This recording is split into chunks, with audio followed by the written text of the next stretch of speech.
السلام علیکم ورحمۃ اللہ وبرکاتہ۔ اعوذ باللہ من الشیطان الرجیم، بسم اللہ الرحمن الرحیم۔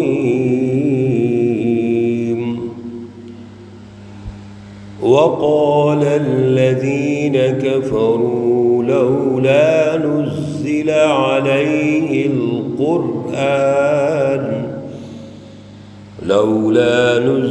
علیہ القرآن جملة واحدة كذلك لنثبت به فؤادك ورتلناه ترتيلا۔ صدق اللہ العلی العظیم۔ اللہم صلی علی سیدنا و مولانا محمد النبی الامی وعلی آلہ واصحابہ وبارک وسلم وصلی علیہ۔ معزز سامعین و سامعات، سورۃ الفرقان پارہ نمبر 19 آیات مقدسہ نمبر 32، 33 اور 34 ہیں۔ اللہ رب العزت ان آیات کا فہم اور شعور عطا فرمائے، عمل کی توفیق اور صلاحیت عطا فرمائے۔ گزشتہ درس میں اللہ رب العزت نے رسول اللہ صلی اللہ علیہ وسلم نے جو دعوت دی اور سچی جماعت تیار کی، اور اس کے مقابلے میں جو مشرکین مکہ تھے، مخالفین، منکرین، ان کا جو مزاج اور سوچ ہے اس کو پیش کیا، ہمیں رہنمائی دی، ارشاد فرمایا کہ وہ قرآن پاک کی رہنمائی کو لینا نہیں چاہتے تھے۔ اصل میں وہ حزب الشیاطین تھی، جھوٹی جماعتیں تھیں، شیطانی جماعتیں، رسول اللہ صلی اللہ علیہ وسلم کے مقابلے میں تھی، اور قرآن پاک کی اہمیت کو نہیں سمجھتے تھے کہ یہ اللہ کی رہنمائی ہے۔ رسول اللہ صلی اللہ علیہ وسلم جو قرآن کو پیش کر رہے ہیں، یہ تو اصل میں ایک سسٹم دے رہے ہیں، چنانچہ انہوں نے انکار کر دیا، اور اس کے ضمن میں ہم نے یہ گزارش کی تھی کہ قرآن کو ہر دور میں سمجھنے کی ضرورت ہے۔ اللہ رب العزت نے گزشتہ درس میں بڑی ایک اہم رہنمائی ارشاد فرمائی تھی کہ یہ قرآن پاک ہدایت دیتا ہے، اور اللہ رب العزت ہادی ہے، اللہ رہنما ہے، اور مکمل بلکہ اکمل رہنما ہے۔ کوئی کمزوری خامی نہیں ہے اللہ کی رہنمائی میں، اور جھوٹی جماعت کے مقابلے میں اللہ سچی جماعتوں کا ساتھ دیتے ہیں، ان کی مدد فرماتے ہیں۔ ایک اور اعتراض ان کفار کا آج آیت مقدسہ نمبر 32 میں اللہ رب العزت ارشاد فرما کے ہمیں اس کا جواب دے رہے ہیں۔ وقال الذین کفروا، اور کافر کہنے لگے لولا نزل علیہ القرآن، کیوں نہیں اترا آپ پر یہ قرآن جملۃ واحدہ، ایک ہی مرتبہ یہ قرآن پاک کیوں نازل نہیں ہوا؟ یعنی تھوڑا تھوڑا کیوں نازل ہوا ہے؟ جیسے اور کتابیں نازل ہوئیں تو قرآن بھی ایک ہی دفعہ نازل ہو جاتا۔ 23 سال لگے قرآن کو نازل ہوتے ہوئے، اور مکہ المکرمہ کی زندگی میں جب آغاز ہوا، سورۃ العلق کی پہلی 5 آیات کے بعد بھی وقفہ آ گیا، پھر اور وقفے آتے رہے۔ تو یہ عنوان بنا کر مخالفین اعتراض کرتے ہیں کہ قرآن پاک دفعتاً جملۃ واحدہ، ایک ہی دفعہ نازل کیوں نہیں ہو گیا؟ اللہ رب العزت نے اس کا خود جواب دیا ہے، کذالک، اسی طرح اتارا اللہ نے، یعنی ایک ترتیب کے ساتھ۔ وجہ لنثبت بہ فؤادک، دو باتیں ہیں اس میں. ایک تو یہ ہے کہ قرآن پاک کا جو نزول ہے وہ معروضی حالات کے مطابق ہوا ہے. ضرورت کے لیے قرآن پاک تھوڑا تھوڑا نازل ہوا تاکہ اس کو یاد رکھنا آسان ہو، اس پر عمل کرنا آسان ہو. جتنے عمل کی ضرورت تھی اتنا نازل ہو گیا. پھر اس پر ہمارے دل جم جائیں، ہمارے دلوں پر قرآن پاک نازل ہو رہا اترا ہے تو اس میں استقامت پیدا ہو. قرآن کا تعلق تو دلوں کے ساتھ ہے، تو دلوں میں ثابت قدمی پیدا ہو. اس لیے قرآن پاک کا جو نزول ہے یہ اللہ کی طرف سے ہے اور اللہ کی مرضی سے ہے. اس کی ایک ترتیب و تشکیل اللہ نے فرمائی ہے. تمہیں اعتراض کرنے کی کیا ضرورت ہے؟ بھائی آپ جو قرآن نازل ہو رہا ہے اس پر عمل کریں، اس کو سمجھیں. تو قرآن نے تو ہماری سہولت کے لیے نازل ہوا اور اللہ نے نازل کیا. تھوڑا تھوڑا قرآن نازل ہوا. یہ تو ہماری سوسائٹی کی تشکیل کے قواعد و ضوابط ہیں. سسٹم کی تشکیل کے لیے قرآن پاک نازل ہو رہا ہے تو اللہ نے اس کو ترتیب سے نازل فرمایا. اس لیے قرآن پاک کی رہنمائی لینی چاہیے، اعتراض تو نہیں کرنا چاہیے. اور چونکہ وہ رہنمائی لینا نہیں چاہتے اس لیے اعتراض کر رہے ہیں. ایک دوسرا نقطہ اللہ نے بڑا ارشاد فرمایا، رہنمائی دی، وَرَتَّلْنَاهُ تَرْتِيلًا. اور ہم نے اس کو جو قرآن پاک کو نازل کیا ہے اس کو جو پڑھنا ہے آپ نے تو ترتیل سے پڑھنا ہے. ترتیل قرآن کیا ہے یہ ہم نے بھی سمجھنا ہے. سب سے پہلے تو یہ بات سمجھیے کہ قرآن اللہ کی کلام ہے، کلام اللہ ہے. جس طرح اللہ نے قرآن نازل فرمایا اس طرح ہم نے قرآن پاک کو پڑھنا ہے، یعنی قرآن پاک کی تلاوت اس طرح کرنی ہے. پھر ہم نے قرآن پاک کو سمجھنا ہے، آہستہ آہستہ ٹھہر ٹھہر کے پڑھنا ہے.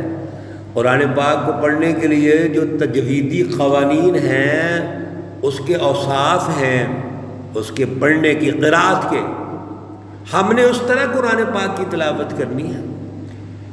قرآن پاک کو مرضی سے تو نہیں پڑھنا. اگر قرآن پاک کے الفاظ ہی ہمیں پڑھنے نہیں آتے، قرآن پاک کی تلاوت ہی نہیں آتی، تو ہم قرآن پاک کو سیکھیں گے کیسے؟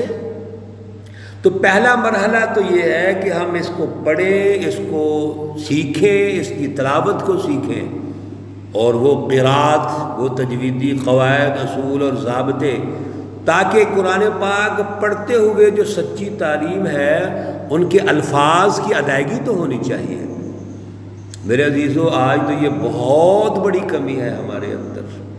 آج اللہ معاف کرے، استغفر اللہ، جیسے رسول اللہ صلی اللہ علیہ وسلم نے پچھلے درس میں بات ہی فرمایا تھا، ان قوم اتخذوا ھذا القرآن مہجورا. قرآن کی اہمیت ہی ہمارے دلوں میں نہیں ہے. اس کو سیکھیں، اس پر عمل کریں. تو آج تو وہ منظر نامہ ہمیں بھی نظر آ رہا ہے. کتنے فیصد اہمیت ہے قرآن کو سیکھنے کی؟ قرآن پاک کے جو الفاظ ہیں ان کو کتنے فیصد اہمیت ہے درست ادا کرنے کی، یا اچھا استاد تلاش کر کے پڑھنے کی؟ حالانکہ اب تو اتنا فاسٹ دور ہے، میڈیا کا دور ہے، چینلز آگے جو قرآن سکھا رہے ہیں اور پڑھا رہے ہیں، لیکن پھر بھی قرآن پاک پڑھنے کا شوق نہیں ہے. حالانکہ ہمارے دن کا آغاز تلاوت قرآن سے ہونا چاہیے، اور پھر تلاوت قرآن پاک سے ہم ایک رکوع تلاوت کریں، دور کریں، ہمیں اس کو سمجھ کے تلاوت کرنی ہے، الفاظ کو بھی سمجھنا ہے، ان کے مفاہیم کو بھی سمجھنا ہے. اور جیسے ہی ہمارے دروس ہو رہے ہیں اس سے ہمیں دن کا آغاز کرنا چاہیے. ایک آیت دو آیتیں سمجھیں لیکن قرآن کا مقصد، اس کا ہدف وہ تو سمجھیں. ہم اللہ کہنا کیا چاہتے ہیں. تو وَرَتَّلْنَاهُ ترتیلا ولا یأتونک بمثل الا جئناک بالحق۔ اللہ رب العزت نے جتنی بھی قرآن پاک کے مثالیں بیان فرمائی ہیں، ارشاد فرمائی ہیں، وہ حق کے ساتھ ہیں۔ وَأَحْسَنَ تَفْسِيرًا، اور کھول کھول کے اللہ نے اس کی تفسیر بیان کی، واضح کیا، کھول کھول کے بیان کر دیا ہے۔ بڑی اللہ نے سچی رہنمائی ارشاد فرما دی ہے، اور یہ رہنمائی آج کے دور میں بھی سمجھنی ہے کہ قرآن پاک کی تمام مثالیں، قرآن پاک کی تمام وضاحتیں، تاریخ، اصول و ضوابط اللہ نے کھول کھول کے ارشاد فرمائے ہیں تاکہ اس میں کوئی ابہام نہ ہو۔ یہ سچی تعلیم ہے، قرآن پاک کی تعلیم سچی ہے، جس سے ہم نے تربیت حاصل کرنی ہے۔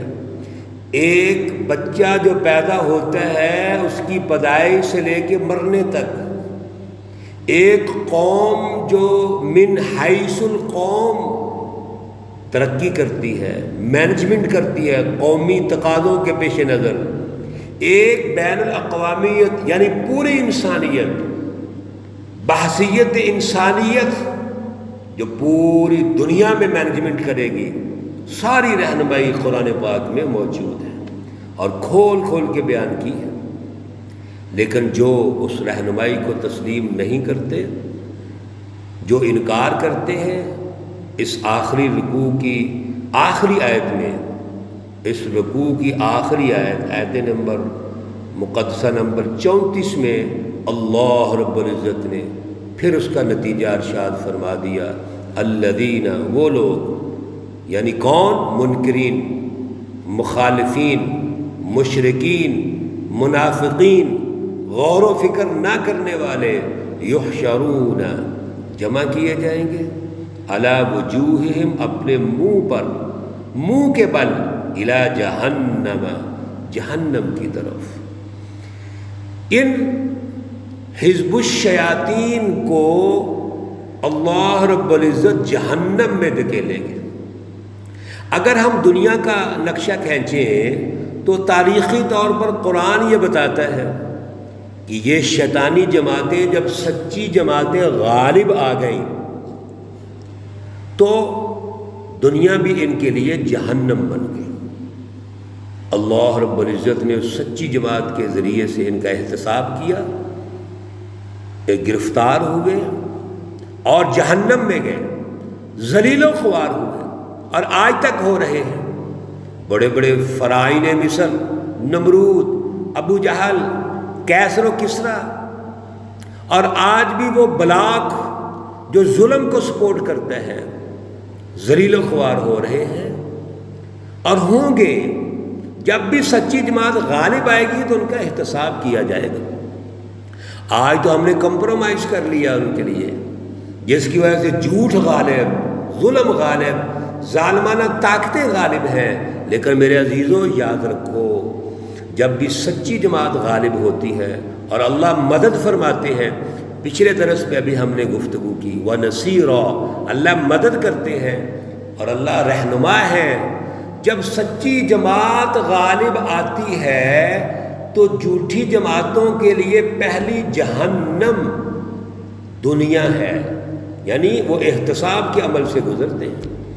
یہ ہے یحشرون علی وجوہہم الی جہنم، ان کو پکڑا جائے گا، زنجیروں میں جکڑا جائے گا اور جہنم میں ڈال دیا جائے گا، اور اگر یہاں سے بچ گئے تو پھر اللہ کی جہنم میں جائیں گے۔ اولئک شر مکانا، یہ جو جگہ ہے ان کا ٹھکانہ برا ہے درجہ، وَأَضَلُّ سَبِيلًا، اور یہ اب درست راستے سے بھٹکے ہوئے تھے۔ انہوں نے اعلیٰ سچی تعلیم کو چھوڑا، رسول اللہ صلی اللہ علیہ وسلم اور سچی جماعت پر توجہ نہیں کی، اور ذاتی، انفرادی، خود غرضی، ظالمانہ سسٹم میں چلے گئے۔ آج نتیجہ کیا نکلا؟ جہنم میں جا رہے ہیں۔ یہ گمراہی کا راستہ ہے۔ اللہ ہمیں محفوظ فرمائے، اعلیٰ شعور اور اعلیٰ نظریہ عطا فرمائے۔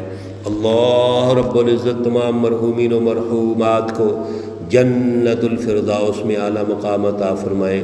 اللہ رب العزت تمام بیماروں کو شفائے کاملہ عاجلہ مستمر عطا فرمائے۔ ربنا تقبل منا انك انت السميع العليم وتب علينا انك انت التواب الرحيم، وصلى الله تعالى على النبي الأمي محمد وعلى آله وأصحابه أجمعين برحمتك يا أرحم الراحمين۔ السلام عليكم ورحمة الله وبركاته۔